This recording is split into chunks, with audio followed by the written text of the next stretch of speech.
Manchester United has played 14 games in the Premier League this season. They have won 4 of them, drawn 6 and lost 4. 4 games won out of 14. And we are still to play Tottenham Hotspur and Manchester City. That's a 28.5% win record by Ole Gunnar Solskjaer side in the Premier League this season. And today's scoreline is Manchester United 2, Aston Villa 2. And you could actually predict this scoreline before the game started because, you look at the midfield, and I know there have been a lot of injuries and we've been unlucky and unfortunate in that department, but when you have Andreas Pereira and Fred controlling the midfield, you know that you are in for a world of trouble. And to top that, I want to ask a question to the Manchester United coaching staff, because for the game against Astana in midweek in the Europa League, the first team did not travel. It was all youngsters who travelled. To top that, Kieran McKenna, Michael Carrick did not travel. And I'm not sure whether Mike Phelan travelled or not, but half of the coaching staff did not travel because they wanted to prepare for the upcoming games in the Premier League against Aston Villa, against Tottenham Hotspur, against Manchester City. So you have a week's time to prepare for the game against Aston Villa. And when you look at the team, you have 2 players who you focus on. And the number 1 player is Jack Grealish, their captain, their most influential player. You have to the first player that comes to mind when you play against Aston Villa, when you're preparing tactics and strategies and whatnot, is Jack Grealish. And United had a week to prepare against this team. And still, Jack Grealish ran the game today, especially in that first half. And when you talk about team selection, I mean, you have Andreas Pereira playing as a midfielder out of necessity. Not really a preference, but necessity. And while we were horrible against Sheffield United, even if I give Ole a break, that, you know what, Sheffield United was the first game when you tried Andreas Pereira in the midfield and it didn't work out. Learn from your mistakes. You know Jack Grealish plays on the left-hand side of Aston Villa's attack. So a right-sided midfielder or a right-sided defensive midfielder from Manchester United is supposed to mark Jack Grealish. And you choose Andreas Pereira to do that. Because otherwise you're leaving Aaron Wan-Bissaka with a lot of things to do. Because he not only has to track Jack Grealish but also the wing back. And that's not possible. You need some help. And Andreas Pereira defensively he's just useless. The D in Andreas Pereira stands for defense. And that says it all. And my problem with Ole Gunnar Solskjaer is that when you have, I know you have a lot of injured players and you've been unfortunate and unlucky with injuries, but you have to cope up with that. And when you have Axel Tuanzebe in your squad fit enough, why can't you play him as a central defensive midfielder? Because I think Ole Gunnar Solskjaer was too scared to start Jimmy Garner. I don't understand. I thought Jimmy Garner should have started this game because Aston Villa is not a world-class team, with all due respect. So Jimmy Garner could have started this game. But if you're not sure about the youngster, start with Axel Tuanzebe. Because playing Andreas Pereira in that central midfielder position does not give you any sort of creativity.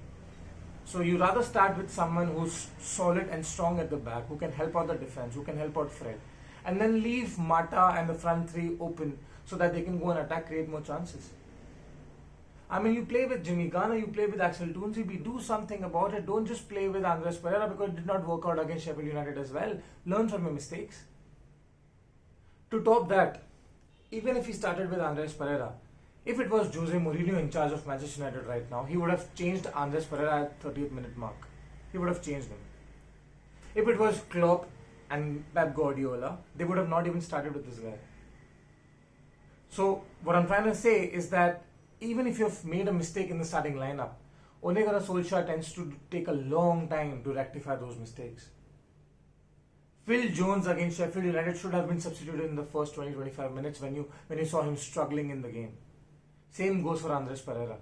A lot of passes straight, nothing creative going in the midfield, no strength in the midfield, not able to stop Jack Grealish at all, not able to help out your defensive line.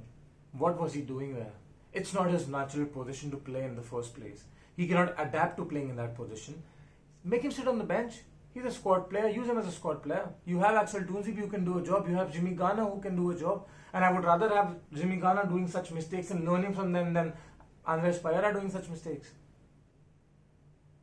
Apart from that one cross that he gave for the goal, which was a fantastic cross, and I'm not going to take anything away from that cross. Fantastic delivery by him in the box. And very unfortunate for Marcus Rashford to not been given that goal, because I think it's gonna go down as a Tom Heaton own goal. But apart from that, he did nothing. And come on to second half, I was expecting Ole Gunnar Solskjaer to make a change at halftime. He didn't do anything. I think that one ball, good ball by Andres Pereira, we were tied 1-1 at the break, because the first goal that Aston Villa scored, Jack Grealish, that was a world class goal, and you can't defend against those, you can't save those goals. It was just world class. So when we go into the break 1-1, I expect United to come out and attack, make a change at halftime, do something. And yet you see again Ole Gunnar Solskjaer waited till about 72 minutes to make a change when Jesse Lingard came on. And I was hoping that, again, give some time to Mason Greenwood, get the kid on. Give him at least 20-25 minutes to make an impact. Again, you've given 10 minutes to an 18-year-old. What is he supposed to do in 10 minutes? You give a world-class striker 10 minutes and he won't be able to do much in the game. This is an 18-year-old you're talking about. And to top that, I think the worst part was that you've taken out Anthony Martial to replace him with Mason Greenwood. Why? You're going for the game. You're going for the match. You're trying to score the third goal. Keep Martial on. He was playing well.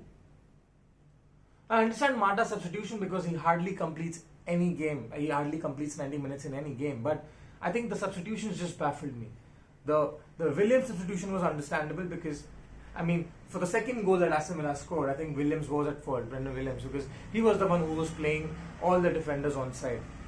And while he was at fault, I don't want to blame him too much because he's young, right? He's learning, and this is the part of his learning. And he's going to learn by doing such things. He's going to learn from this game a lot. So you change him, you get Luke Shaw on, you get some defensive solidarity right over there. And then you go for the game. I don't understand this by Ole Gunnar Solskjaer. I'm losing it, because when we scored the second game 2-1, I was happy, but I was not very happy because I was not celebrating. Because I wasn't celebrating because I knew that this is not it, the game's not done. Because as soon as Aston Villa used to go forward, I used to think, oh, they will score now, they may score now. Here you go again. They looked like scoring every time they went forward. And Jack Grealish, I think, missed an open goal. Otherwise, Aston Villa would have won this game.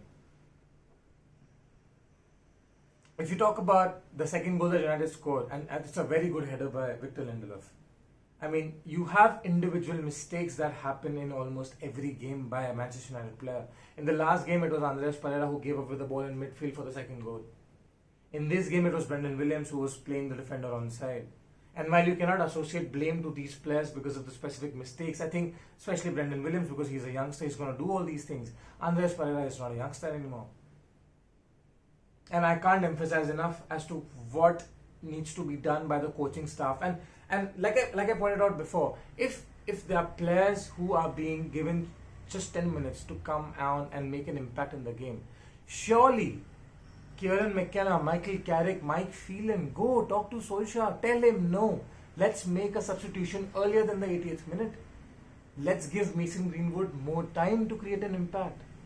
Let's change the tactics. Let's play 4-2-4. Let's go for it. This is Old Trafford we are playing at. We have won 4 games in the season so far out of 14. We are in December now. We've won 4 games in 5 months. 6 months, almost 5 months. Next up, it's Manchester City. Before that, we have Tottenham Hotspur at home, the return of Jose Mourinho. If we have the same midfield that day with Fred and Andres Pereira, I think we're going to lose that game.